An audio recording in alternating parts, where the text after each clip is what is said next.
अस्सलामुअलैकुम, good morning everyone.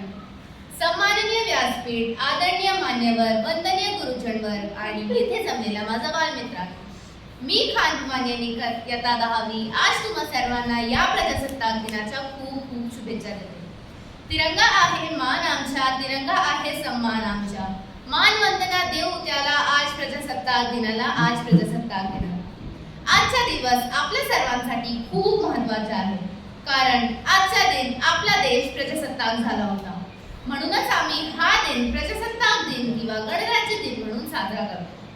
आपल्या देशाला स्वातंत्र्य मिळालं आणि आपण ब्रिटिश राजवटीच्या गुलामगिरीतून मुक्त झालो.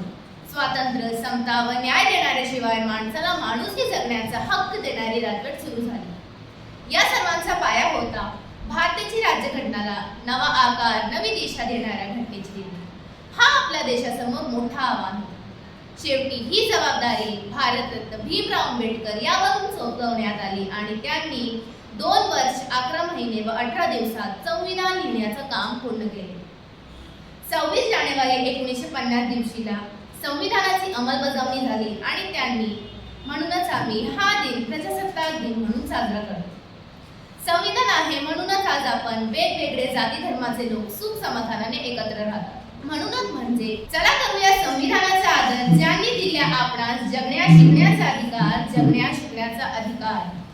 आजच्या दिवशी संपूर्ण देशात शासकीय कार्यालय, शाळेमध्ये विविध सांस्कृतिक कार्यक्रम, देशभक्तीपर भाषणे, गीते व कवायत प्रदर्शन आयोजन करण्यात येते.